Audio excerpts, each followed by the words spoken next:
Common law is the unwritten and unlimited law unless changed and converted into limitations based on what's conveyed in the written form.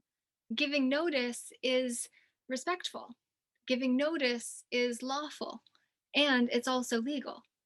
So you have to give notice. That's why businesses will give notice to those that changes are going to impact. Without standing, we have no right to speak on the matter.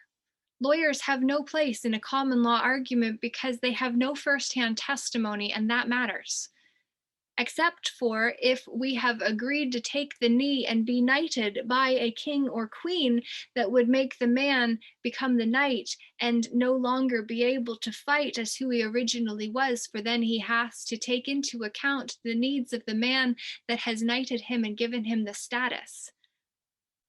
If suits or statuses are allowed to speak for, represent us to be our persons, instead of us as men and women be present, we've consented to be wards. And wards of the court or system do not get the final vote in their own affairs, like I experienced under what I believe to be the modern day witch hunt, legalized and normalized under the Mental Health Act.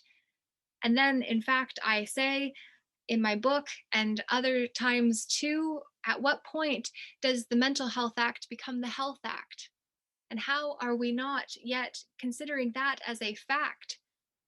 Because if we don't take a stand now, that could be a reality I want nothing to do with.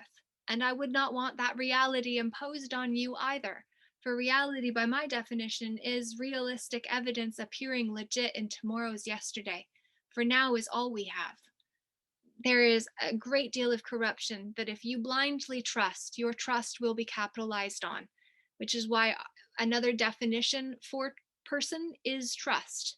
It is literally a trust. That is why it is a charge applied for an offense.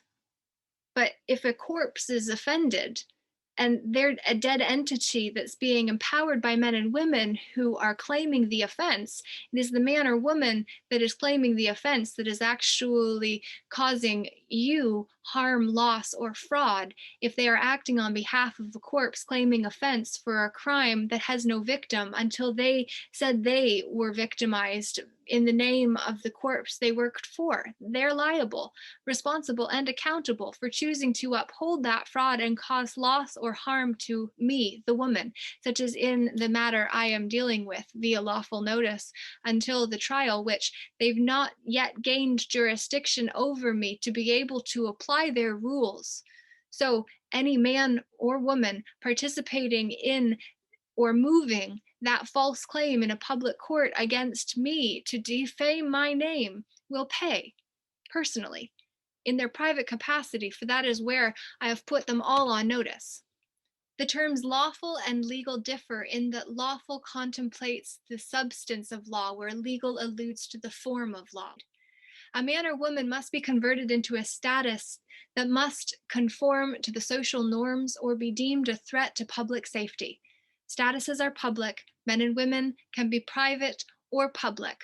But our highest standing is in the private, which is why in the inverted and converted and corrupted system, private is the lowest status because it makes the men and women that are working within that system think being a private is nothing, because you get crapped on by everyone that is above that has a higher rank, because it's actually the reverse when not carrying arms to cause harm to other men and women on behalf of the corpse, that the one that feels less than to actually be in their highest capacity in the private then believes that status to be less.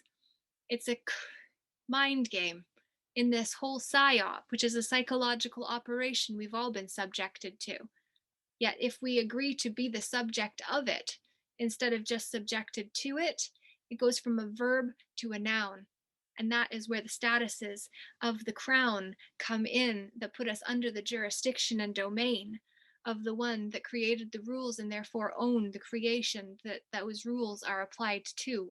So I hope that tonight's presentation was insightful for you and not only gave you a lot of food for thought, but to also see that we have not yet lost the game if we are willing to change our aim and say, instead of aiming and targeting those who wear suits, let's just take the suits off and bring them back to being men and women, and then hold them accountable, responsible, and liable for their choice to cause harm, loss, or fraud against their fellow man and woman, and then see how things change or if they stay the same, which in that case, I I just don't see it.